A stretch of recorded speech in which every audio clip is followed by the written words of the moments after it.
दोस्तों, ताकत और सत्ता की बात करें तो ये वो चीजें हैं जो इंसान की जिंदगी को गहराई से प्रभावित करती हैं। हर इंसान कहीं ना कहीं ताकत हासिल करना चाहता है, लेकिन यह सफर इतना आसान नहीं होता।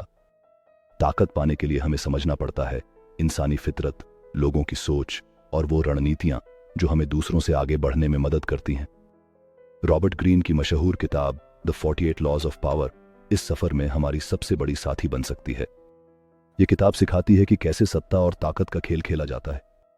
इसमें 48 कानून दिए गए हैं जिनके जरिए आप समझ सकते हैं ताकतवर बनने के लिए किन बातों का ध्यान रखना चाहिए, किन गलतियों से बचना चाहिए और कैसे दूसरों के साथ अपने रिश्तों को संभालते हुए खुद को मजबूत बनाया जा सकता है। हर कानून इंसानी फितरत और इतिहास के सैकड़ों सालों के अनुभव पर आधारित है।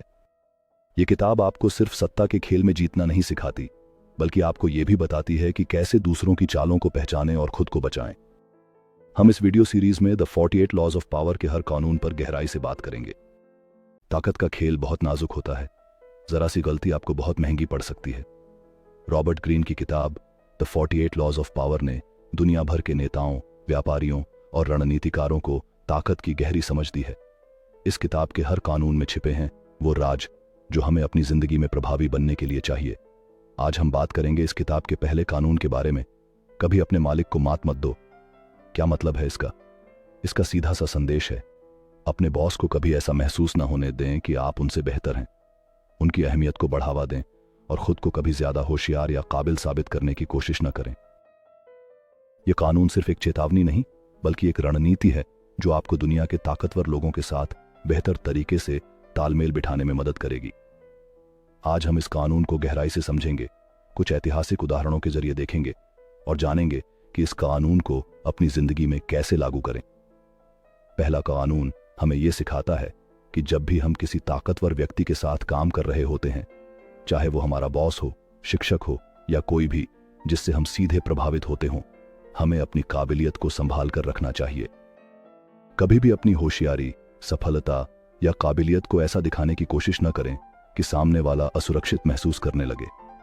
जब आप अपने मालिक से ज्यादा चमकते हैं तो उनका अहंकार और ईगो चोटिल हो सकता है और वो आपको अपनी जगह पर खतरा मानने लगते हैं। आपकी काबिलियत और टैलेंट को दिखाने का तरीका ऐसा होना चाहिए कि वो उस व्यक्ति की अहमियत को कम न करे, बल्कि उसे और मजबूत महसूस कराए। अब इस कानून को एक ऐतिहासिक उदाहरण से समझते हैं। गैलीलियो गैलीली, एक महान खगोल शास्त्री। गैलीलियो ने बृहस्पति के चांदों की खोज की, जो उस समय के लिए एक बड़ी उपलब्धि थी। लेकिन गैलीलियो ने अपनी खोज को सिर्फ अपनी सफलता के रूप में पेश नहीं किया। उन्होंने इन चांदों का नाम मेडिची परिवार के नाम पर रखा, जो उस समय के सबसे ताकतवर परिवारों में से एक था। उन्होंने इस खोज को मेडिची परिवार की महानता के रूप में पेश किया।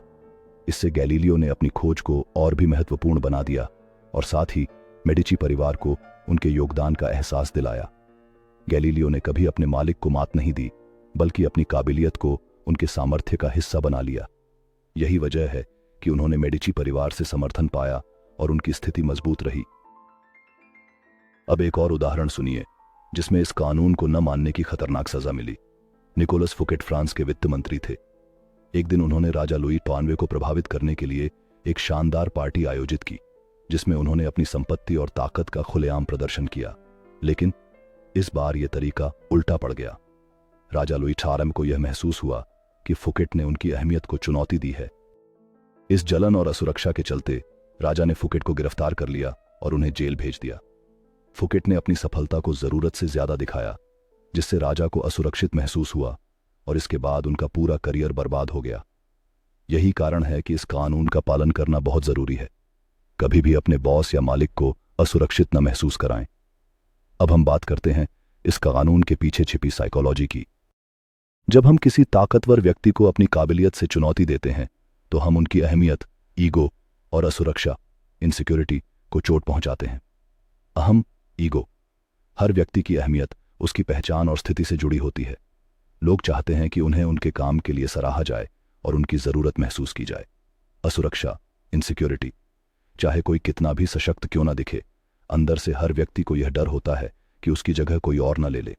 इसलिए अगर आप अपनी सफलता और टैलेंट को खुलकर दिखाते हैं तो यह सामने वाले के लिए खतरे का संकेत हो सकता है। यही कारण है कि हमेशा अपनी काबिलियत को इस तरीके से पेश करना चाहिए कि वह सामने वाले को ताकतवर महसूस कराए, न कि असुरक्षित। अब सवाल यह है कि इस कानून को हम अपनी आज की जिंदगी में कैसे लागू कर सकते हैं। 1. ऑफिस में जब आप किसी मीटिंग या प्रेजेंटेशन में भाग लें तो अपने बॉस से ज्यादा होशियार दिखने की कोशिश न करें। अपनी सफलता का श्रेय उन्हें दें। अपने आइडिया को उनके विजन का विस्तार दिखाकर पेश करें। उदाहरण के लिए, मुझे आपकी पिछली मीटिंग से यह आइडिया आया था। 2. पर्सनल रिश्तों में दूसरों की अहमियत का सम्मान करें। किसी के सामने अपनी काबिलियत का बहुत अधिक प्रदर्शन न करें, खासकर जब वह व्यक्ति आपसे बड़ा या ताकतवर हो।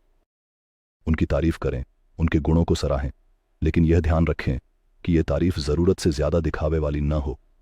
याद रखें, यह कानून कहता है कि आप अपनी काबिलियत को दबाएं नहीं, बल्कि इसे इस तरीके से प्रस्तुत करें कि सामने वाले को कोई खतरा महसूस न हो। क्या कभी इस कानून को तोड़ना चाहिए?